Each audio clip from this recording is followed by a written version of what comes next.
মানে আমার কাছে মডেলিং থেকে আমি যখন বেশ কয়েকটা বিজ্ঞাপন করি এবং ওই সময়ে অমিতাভ ভাইয়ের মাধ্যমে যেই কয়েকটা ব্র্যান্ডের কাজ করেছে আমার কাছে মনে হয় যে এর চেয়ে বড় ব্র্যান্ড আর মানে কেউ করতে পারে নাই, পারবেও না এবং আর সম্ভবও না। এবং আমার যাওয়াটা এখানেই ডেডলাইন, মানে এখানে আর মডেলিং এর আর কিছু দেখানোর নেই, মানে আমার যা হওয়ার হয়েছে। এবং যখন আমি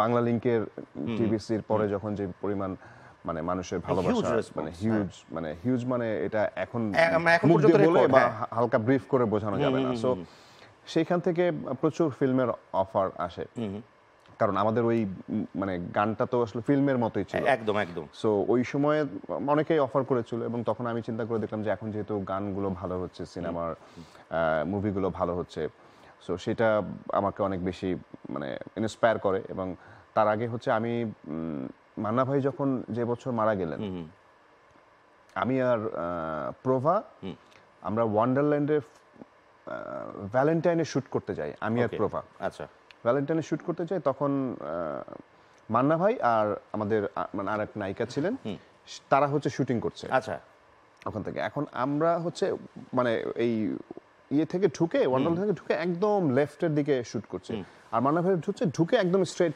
শুটিং করছে। এখন ঢুকে পর ওখানে ছবি তুলতেছে, ছবি তোলার পর ওখান থেকে বলছে এই চাপেন, আপনারা চাপেন, এদিকে যান। এখন আমরা তো ভয় পেলাম, কি রে ভাই, আমরা তো ফটোশুটের জন্য শিখলাম, আমি প্রভা ফটোগ্রাফার সাথে একজন অ্যাসিস্ট্যান্ট আর 4-5 জন মানুষ, ছোট্ট ভাই। আর এখানে বিশাল বড় টিম, ফিল্মের প্রায় মানে 100 জন মানুষ এখানে গানের শুটিং করতেছে মান্না ভাই। তারপর ওখান থেকে শেষ করে আবার এদিকে চলে আসছি, চলে আসার পর আবার 10 মিনিট পরে এই চাপেন এদিকে। প্রথমে 2-1 ভালো করে বলে, হ্যাঁ, বলার পর এই চাপেন এরকম করে বলা শুরু করলো। এখন এরকম 2-3 বার চাপেন করতে করতে সরে গেলাম, দেখা যায় আমাদেরকে আরেকটু চাপলে বরং গেট থেকে বের করে দেবে। পরে হুট করে আপনি চিনবেন আমাদের যে ক্যামেরার আয়ুব ভাই ওই যে ক্যামেরা সে হেঁটে আসছে, হেঁটে আমরা তখন ওইখানে বসা, আমরা তখন জাস্ট ছোট একটা টি ব্রেক নেয়া, ওইখান থেকে বলতেছে যে আপনাকে মান্না ভাই ডাকে। আচ্ছা, এখন আমি তো ভয় পেয়ে গেলাম, কি রে ভাই কি অপরাধ করেছি, 2-3 বার বললো সত্যি, ইউনিট থেকে আমরা সরে গেলাম, এখন আবার কি ভাই।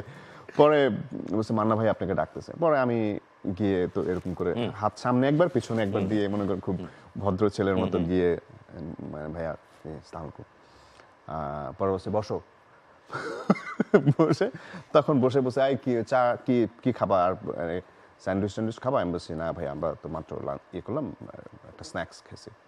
পরে বসে মান্না ভাইয়ের চেয়ারটা দিতে বললো, চেয়ারটা বসে সামনাসামনি বলে ছবি করো না কেন। That was the first time মানে জীবনে প্রথম আমি মনে হয় যে কোনো মানে সামনাসামনি কোনো নায়ক দেখলাম আর কি। আচ্ছা, ওকে। এবং সেটা আবার মান্না সাহেব, হ্যাঁ, মানে বলছে ছবি করো না কেন। পরে আমি বলছি জি ভাই করবো, মানে এটার উত্তর আর কি দিলাম, জি ভাই করবো। বলছে জি ভাই করবো না, ছবি করবা, মানে তোমার সিনেমা করা উচিত বা সিনেমা করা দরকার, আমাদের ইন্ডাস্ট্রিতে অনেক ভালো ভালো ছেলে পেলে দরকার, তোমরা যেহেতু তুমি এখন অনেক, তোমাকে সবাই চেনে জানে। এবং